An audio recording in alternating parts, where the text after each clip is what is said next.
પધારેલા હરિ ગુરુ સંતની જય। અલખનો દરબાર અનોખો જીવતા જોઈ લેને, મુવા પછી કોઈ પાછું નથી એવું કેવા મને કે તને હે જીવડા ઓળખી લે તું તને। તો શું કીધું આ સાખીમાં? તો કે અલખનો દરબાર અનોખો ઈ કેવો છે? તો કે ઈ નિરાળો છે, ઈ વિહંગમ માર્ગ છે અને એમાં આપણે ઉડવાનું છે। ઈ વિહંગમ માર્ગ છે ને એને જાણવાનો છે, ઈ માર્ગ આપણો છે પણ આપણે બીજા માર્ગે ભટકી રહ્યા છીએ। ઈ માર્ગે આપણે જાતા નથી, સંતો આપણને ઈ માર્ગનો રસ્તો બતાવે છે અને ઈ રસ્તે હાલીને પછી આ સતગુરુ શની ભોમિયા છે, ઈ આપણને ઈ પરમાત્માની પોતાના સ્વરૂપની ઓળખાણ સતગુરુ કરાવે છે અને ઈ અલખનો દરબાર અનોખો છે। એટલે કીધું કે મુવા પછી કોઈ પાછું નથી એવું કેવા મને કે તને એ જીવડા ઓળખી લે તું તને। આપણે બધાયને ઓળખીએ, આખા ગામને ઓળખીએ, શેરી વાળાને ઓળખીએ, હગા વાલા સગા સંબંધી બધાયને આપણે ઓળખીએ, પણ આપણે આપણને પોતાને ઓળખતા નથી। આપણે સદગુરુના શરણે આપણને પોતાના સ્વરૂપનું જ્ઞાન નથી ને, એટલે આપણે આપણા પોતાના સ્વરૂપને ઓળખવા ગયા હતા। એટલે કીધું કે બધાય પોતપોતાના ધર્મ બજાવે છે। આંખ આંખનો ધર્મ બજાવે, કાન કાનનો બજાવે, નાક નાકનો બજાવે, પણ આપણે પોતે પોતાનો ધર્મ આપણે નથી બજાવતા। આપણે બીજાના હાહે જીવવામાં રહી ગયા છીએ। તો કે કેમ? તો કે કોઈ રામના હાહે જીવે છે, કોઈ કૃષ્ણના હાહે જીવે છે, કોઈ રામાપીરના હાહે જીવે છે, કોઈ કુળદેવીના હાહે જીવે છે, પણ તું તારો ધર્મ બજાય। તારો ધર્મ કયો છે? તો કે નિજ ધર્મ છે ને, ઈ તારો પોતાનો ધર્મ છે, પોતાનું સ્વરૂપ છે ને ઈ જાણવાનું છે, પણ આપણે ઈ કરતા નથી અને બાર બાર હળિયું કાઢીએ છીએ। એટલે કીધું કે હળિયું કાઢે હરી નહીં મળે, મેલી દે દોટા દોટ, હરી વસે તારા હાટમાં એને પાછો વળી ન કોઈ।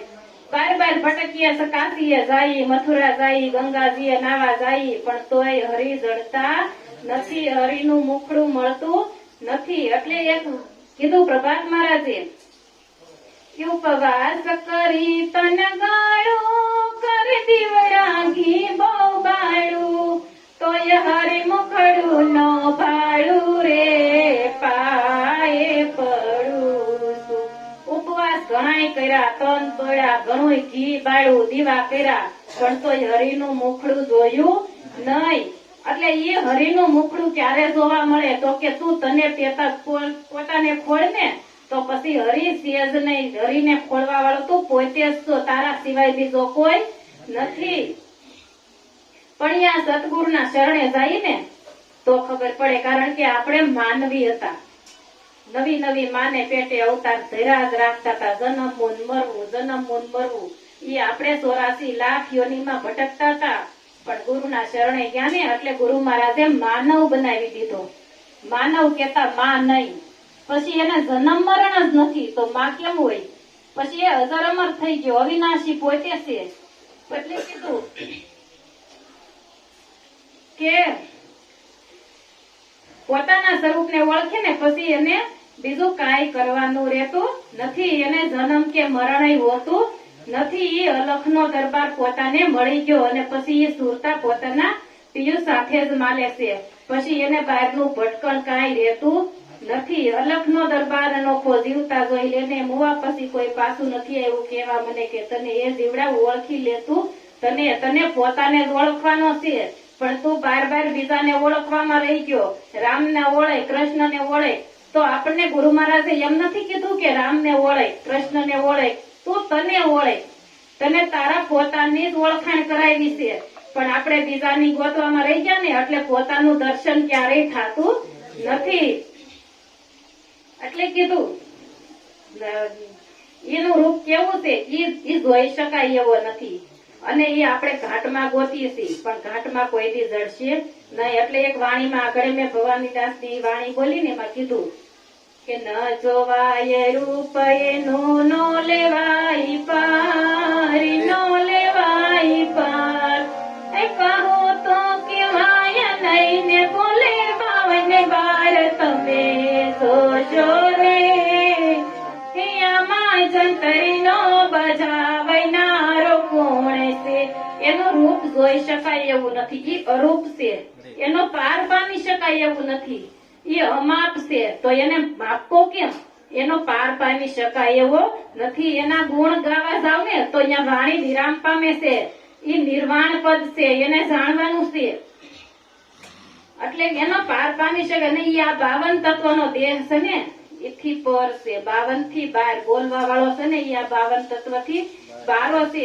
પછી એને એક ઠેકાણે ઠેરાવો ને તો ઠેરાય એવો નથી. કારણ કે બહાર ભીતર એક નિરંતર. એ બહાર છે ને ભીતર છે, એ વ્યાપક છે. એને ક્યાંય ઠેરાવો તો ઠેરાય એવો નથી. પણ ઈ સમજણ ક્યારે આવે તો કે આ સદગુરુ મળે ને ત્યારે. એટલે કીધું કે જેને સંત સમાગમ સાચો થયો એનો અંતરનો અંધકાર ગયો. જેને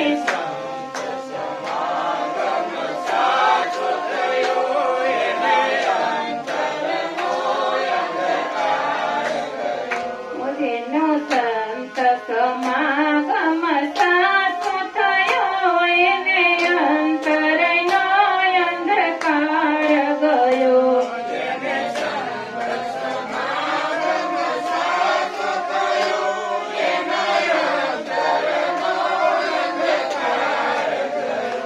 જેને બકરાપણાનો બોધ થયો ઈ તો કેવળ કેસરી સિંહ રહ્યો. જેને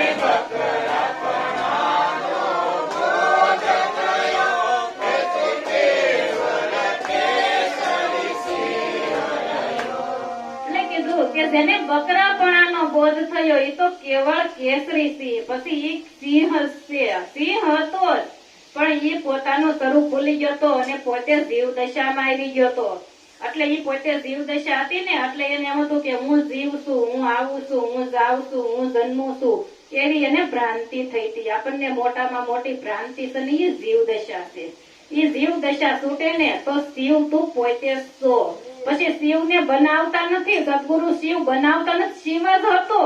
પણ તને દર્પણ બતાવીને ખાલી ઈ એમાંથી કહે છે કે તું જીવ નથી, તું શિવ છો.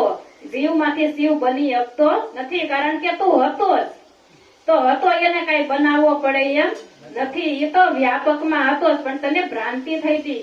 જેમ એક બકરું સિંહ છે ને એ છૂટું પડી ગયું અને બકરાના ટોળામાં ભળી ગયું. એટલે એને બકરાની ભ્રાંતિ થઈ ગઈ કે હું બકરું છું. પછી એક વખત એને પાછો કોઈ સિંહે ત્રાડ મારી ને એટલે એ ભાગવા લાગ્યું. કારણ કે એનો ખોરાક બકરા માફક થઈ ગયો તો એટલે એ ધીમી ગતિએ દોડે. એટલે એને પછી ઉભું રહી ગયું અને એને સિંહે કીધું કે તું તો સિંહ છો, તું કેમ ભાગશો? એટલે કે હું સિંહ નથી, હું બકરું છું. એટલે કે તું બકરું નથી, તું સિંહ છો. પછી એને પોતાનું દર્પણ બતાવ્યું અને એને ભ્રાંતિ મટી ગઈ. પછી એને ખબર પડી કે હું તો સિંહ છું અને હું બકરું નથી. આ ભક્તિ છે ને એ સિંહણના દૂધની છે. સિંહણના દૂધ જેવી છે. એ જેવા તેવા પાત્રમાં ઝરતી નથી. એ તો તાંબાનું પાત્ર. આ સિંહણ છે ને સંતોના મુખમાંથી વાણી નીકળે ને એ સિંહણનું દૂધ કીધું. ઓલી સિંહણ કઈ કોઈ ગોવાઈ ગયા નથી. આ સંતોના મુખમાંથી વાણી નીકળે ને સિંહણનું દૂધ છે. પણ એ જેવા તેવાથી જીરવાય એમ નથી. અને કદાચ ઓલું સાંભળે અને જીરવી જાય પણ પસે નહીં. અમુક ને પસે સંતો, આવા સંતોને પસે, બાકી અજરો થઈ જાય. એ પસતી નથી.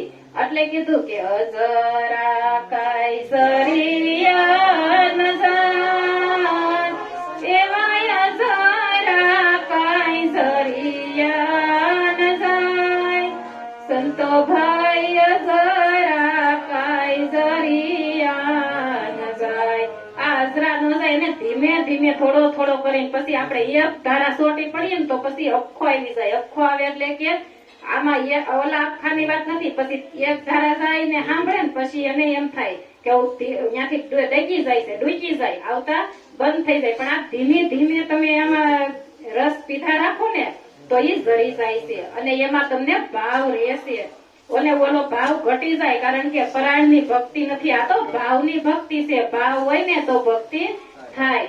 એટલું બોલી મારી વાણી વિરામ આપું. ઘણા સંતોને સાંભળવાના. બોલો સત્ય ગુરુ મહારાજની જય.